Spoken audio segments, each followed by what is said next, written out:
আর তারপরে বলছেন সর্বধর্মান পরিত্যাজ্য মামেকম শরণং ব্রজ।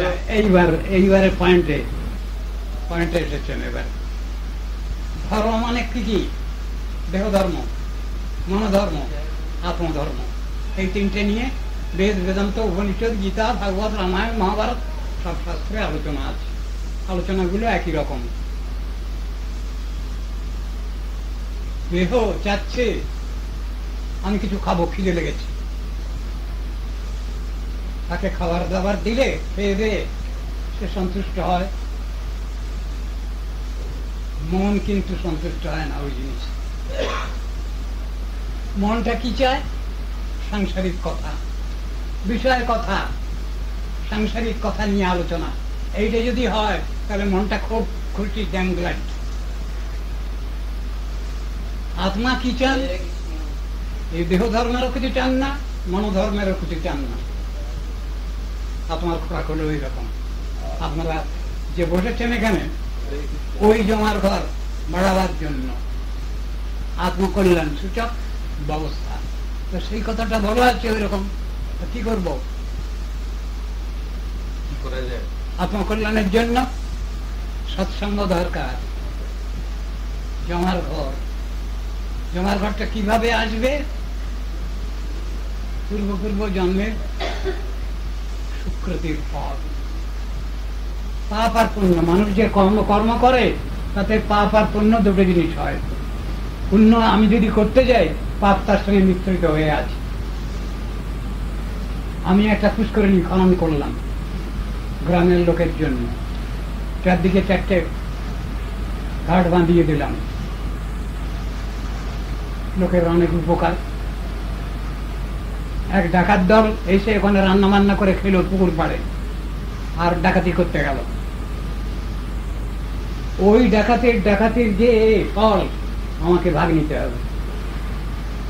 ভয়ঙ্কর ব্যাপার। তাহলে ভয়ঙ্কর ব্যাপার।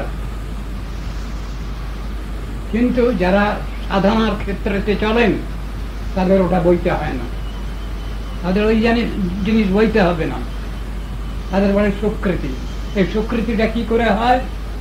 সাধুগুরুর সেবা জ্ঞাতসারে অজ্ঞাতসারে হয়ে যায় জমার ঘর। এই জমার ঘর যখন খুব বেশি বাড়ে, তখনই আমার সাধু সঙ্গে রুচি আসে। দেখি সাধু কি বলছেন, একবার শুনে দেখি,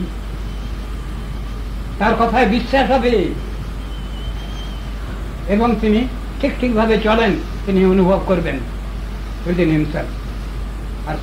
এই কথাই বলা আছে শাস্ত্রে। এইরকম যুক্তি দিয়েই সব কথাগুলো বলা আছে। যখন সাধুর কথায় বিশ্বাস হলো, তখন তিনি সাধুর উপদেশ নির্দেশ শুনবেন, তার দ্বারা ভক্তি লাভ হবে। ভগবত ভক্ত সাধু সঙ্গের ফলতে ভক্তি লাভ হবে। পূর্ব জন্মের সঞ্চিত সুকৃতির ফলে সাধুর কথায় বিশ্বাস হবে, সাধুর কথা শুনতে আমার আগ্রহ হবে। সাধুর কথা যখনই মেনে চলি আমি ঠিকভাবে, তখন আমার ভক্তি লাভ হয়। ভক্তি লাভ হলে ভগবান খুশি হন। তার কাছে কান্নাকাটি করলে তিনি সব রকম ব্যবস্থা নিয়ে থাকেন। যারা দুস্থ, যারা অবুঝ, যারা তাদের তিনি বুঝ দিয়ে দেন। দৈবিঝেষা গুণময়ী মম মায়া দুরত্তয়া মাম এব যে প্রবদ্ধন্তে মায়া মেতাং তরন্তিতে। কৃষ্ণ কি বলছেন?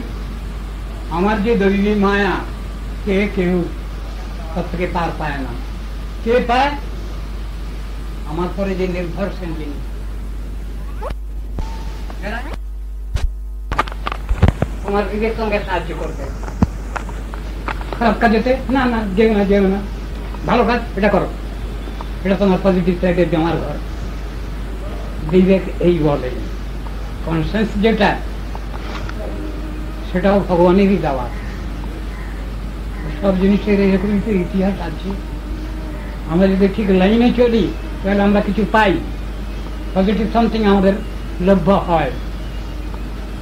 আর যদি শুধু নেগেটিভ সাইড নিয়ে চলি, কিছু লাভ